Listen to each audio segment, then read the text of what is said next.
వాస్తు శాస్త్ర ప్రకారం పూజ గదిలో పొరపాటును కూడా ఈ విగ్రహాలను పెట్టుకోకూడదు.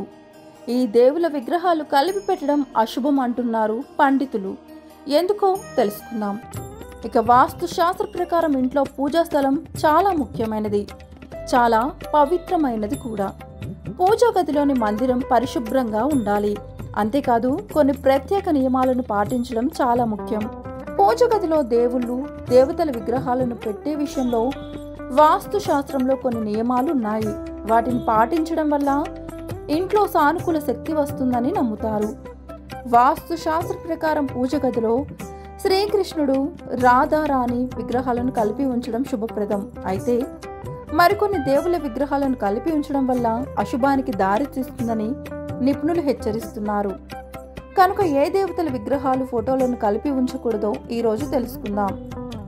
వాస్తు శాస్త్ర ప్రకారం విష్ణువు, శివలింగాన్ని కలిపి పూజ గదిలో ఎప్పుడూ ఉంచకూడదు. ఎందుకంటే రెండింటిని పూజించే పద్ధతి భిన్నంగా ఉంటుంది. కనుక విష్ణువు, శివలింగాన్ని కలిపి ఉంచడం వల్ల శుభ ఫలితాల కంటే ఎక్కువ అశుభ ఫలితాలు కలుగుతాయి.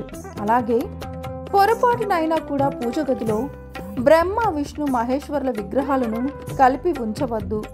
త్రిమూర్తులున్న ఫోటోను కూడా పెట్టుకోవద్దు. ఇక వాస్తు శాస్త్ర ప్రకారం మరణించిన బంధువుల ఫోటోలు లేదా విగ్రహాలను పూజ గదిలో ఉంచకూడదు. అలాగే కాళికాదేవి, శనీశ్వరుడు, రాహువు, కేతువుల చిత్రాలను పూజ గదిలో ఉంచవద్దు. ఎందుకంటే ఈ దేవతలందరూ ఉగ్ర స్వభావాన్ని కలిగి ఉంటారు. వీరిని ప్రత్యేక తాంత్రిక ఆచారాల ద్వారా పూజిస్తారు. అంతేకాదు ఆగ్రహంతో ఉండే అమ్మవారి విగ్రహం లేదా ఉగ్ర రూపంలో ఉన్న దేవతా విగ్రహాన్ని పూజ గదిలో ఉంచకూడదు. సానుకూల శక్తి కోసం విగ్రహాలను సంతోషకరమైన, ఆశీర్వదించిన భంగిమల్లో మాత్రమే శుభప్రదంగా పరిగణించబడుతుంది. ఈ వీడియోపై మీ అభిప్రాయాలు ఏంటో కింద కామెంట్ రూపంలో తెలియచేయండి.